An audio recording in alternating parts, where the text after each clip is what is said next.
उत्तर प्रदेश विधानसभा के शीतकालीन सत्र के दौरान मुख्यमंत्री योगी आदित्यनाथ ने संभल और बहराइच की हिंसा पर बयान दिया। सीएम योगी ने विधानसभा में संभल बहराइच मामले पर कहा, साल 2017 से लेकर अब तक एनसीआरबी कहती है 97 से लेकर 99% तक सांप्रदायिक हिंसा में कमी आई है। सीएम योगी ने कहा है कि संभल में कैसे माहौल खराब किया गया, इसका इतिहास 1947 से शुरू किया गया। 1947 ने 1 मौत, 1948 ने 6 लोग, 1958, 1962 में दंगे हुए, 1967 में 5 मौत, 1978 में 184 हिंदुओं को सामूहिक रूप से हत्या हुई और जलाया गया। आप इस सच्चाई को स्वीकार नहीं करेंगे। 1980 में दंगे हुए, 1982 में दंगे हुए, 1986 में 4 लोग मारे गए, 1990, 92, 96 में 2 मौत हुई। ये लगातार सिलसिला चलता रहा। 1947 से अब तक 209 हिंदुओं की मौत हुई। इनके लिए किसी से संवेदना के लिए 2 शब्द नहीं कहे।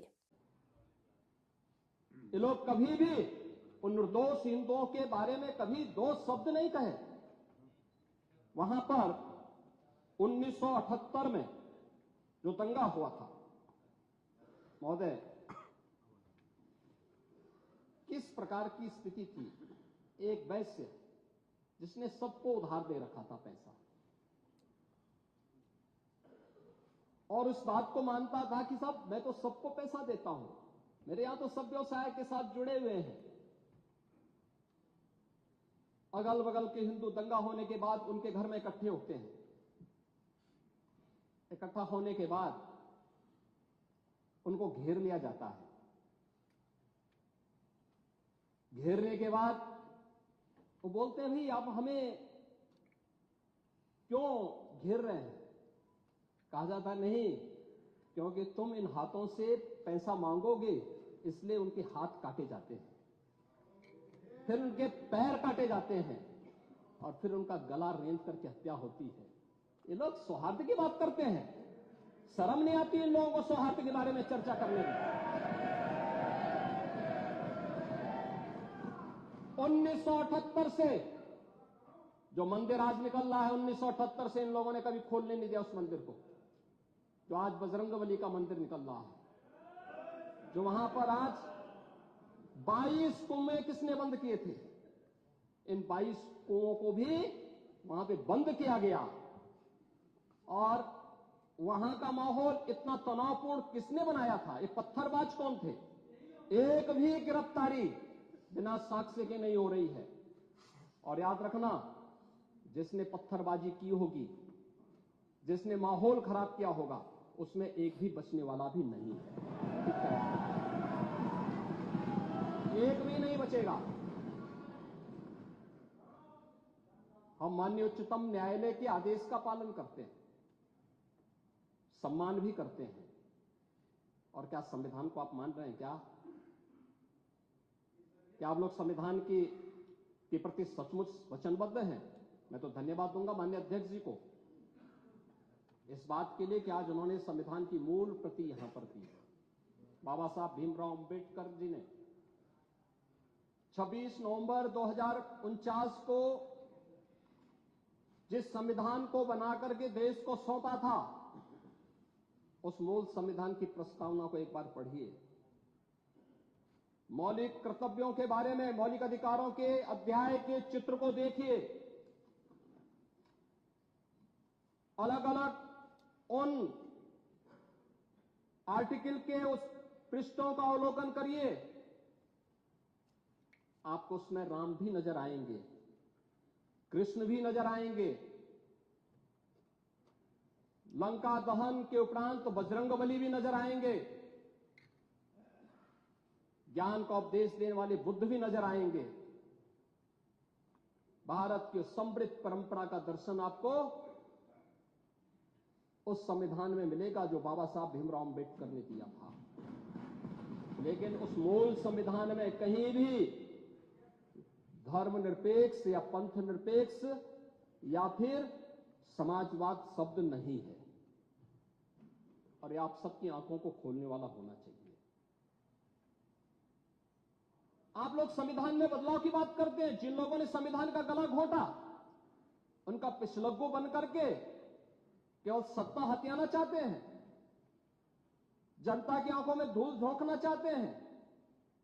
ये नहीं हो सकता। ये देश आपको नहीं करने देगा।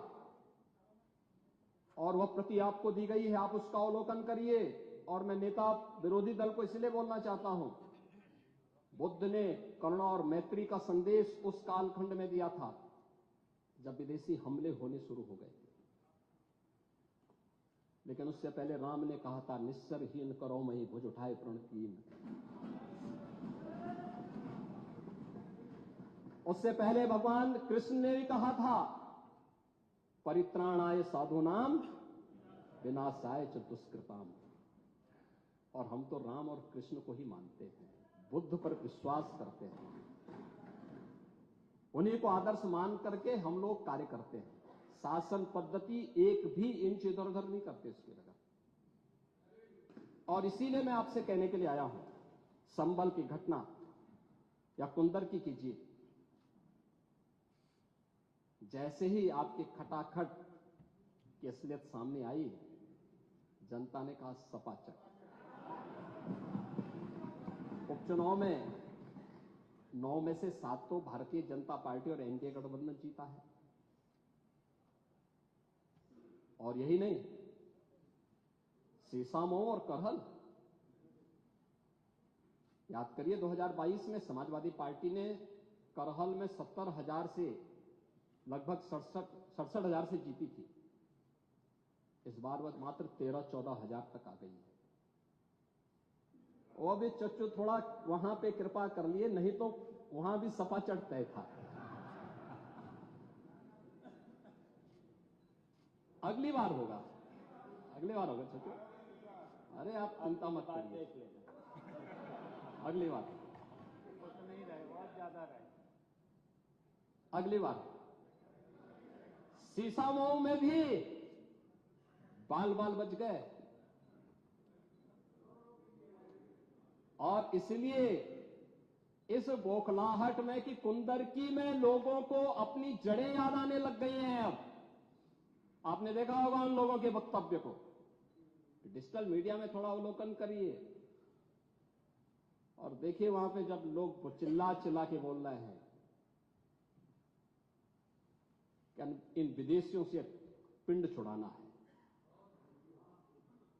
क्या बोल रहे हैं लोग, सबको अपनी जड़ें याद आने लग गई हैं। और मुझे लगता है जिस दिन इकबाल महबूब जी को भी अपनी जड़ें याद आएंगी, वह भी फिर यही बात बोलेंगे जो इधर के मान्य सदस्य कह रहे हैं। महोदय,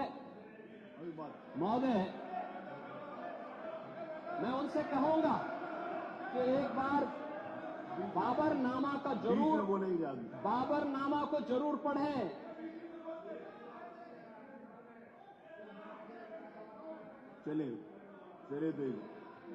चलिए वो जो बात कही, बाबरनामा को जरूर एक बार पढ़ें आप। मुख्यमंत्री जी बोलना प्लीज। चलो आप दे देना जब अवसर हो, बाबरनामा को एक बार पढ़ें। आप बैठिए। महोदय, संभल की घटना के साथ ही मैं प्रदेश के अंदर अलग अलग समय में जो दंगे अलग अलग समय में हुए हैं, 1972 में आगरा में दंगा हुआ, 19 लोग मरे थे। आजमगढ़ में 1972 में दंगा हुआ, 3 लोग मरे थे। बहराइच में 1973 में दंगा हुआ, 1 व्यक्ति की मौत हुई थी। गोंडा में 1973 में दंगा